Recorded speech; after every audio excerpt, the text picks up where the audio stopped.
matters. Hold on. I will make this very brief. Listen, many of you know I'm William's son. I am also a superstar. I was cable's hottest star in 2004, and whatever. My dad, around the time he died, I'm pretty sure he didn't like my act. He actually told me, so I don't like your act. And it didn't make me feel bad because even though I'm a driven comedian, and it wasn't the kind of thing I did for my father's love, because it was readily available to me. And it gave me a lot of strength to go through a lot of very confusing and difficult times. My dad used to say that his mind was his own. They could put him in a prison, they could do pretty much anything they wanted to him, but that his mind was his own. That anything that you read about him on paper was almost insignificant relative to what his inner life consisted of. That he was a very deep person in his own way and to his own liking. And one of the main things he raised me, one of the main pillars of his, what do you call it, upbringing, was that you shouldn't really worry too much about what happens outside of yourself. Because what's happening inside of yourself is oftentimes more important to yourself. He died before I got to know him as an adult. I don't know how he socialized necessarily. I don't know all of his likes and dislikes, but I had glimpses. One of the glimpses was when he was burying his own father, and we were cleaning out his father's house. And in the drawer, he didn't get along with his father for many years. And in the drawer, next to his father's bed, like readily available, was my dad's acceptance letter into Brown. And I found it. I said, hey, Dad, look at this. And I remember him looking at it for a long time and him being amazed that his father had kept it. And I remember how important it was for him to reconcile whatever issues he had with his father before his father passed. And I remember feeling lucky that when he died, I didn't have those kind of issues. He did a good job.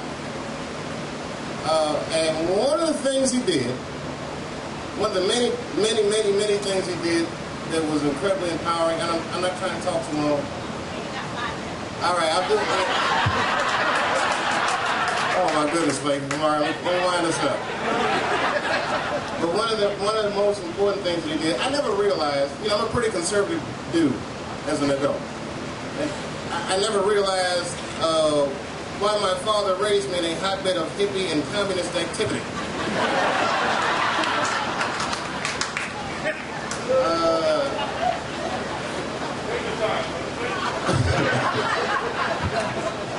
What it was that he found here, and that was very informative in my life, actually reminds me of something he told me in his life. He grew up in South Carolina and then in Washington, D.C. And you guys were talking about how difficult it was for black people to break barriers, and I know his time at Brown was traumatic for him. Whatever happened, it wasn't like Brown was a place where there's a lot of black dudes. And it was, whatever happened was traumatic. When he was living in the South, he would tell me stories that had a duality to him. His grandfather was rich. However, if white people would come to the house, the adults would send the black kids to the back because they didn't know what was going to happen whenever they had visitors. And in contrast to that, I've never had that relationship with a white person. As a matter of fact, many whites fear me. And that largely has to do with my upbringing here. That nobody was a stranger here. That pretty much everybody that I knew had an open home to me. And that everybody that I knew had a hand in raising me or keeping me safe. And it's something that that very few people of any color or anywhere else might be able to say they had, to the extent that I personally can say I had. And so, in honoring my dad, I gotta say thank you to all of you for giving him a context where he can just exist and be a good dude. Because to be a good dude, as many good dudes have shown you before, it's just not a comfortable thing to be. It's a very hard thing to aspire to. And so thanks for honoring him, because sometimes it's a pretty lonely, quiet road when you make a decision to try to transcend your own demons or be good or whatever it is that he was trying to do here with these hippies and communists.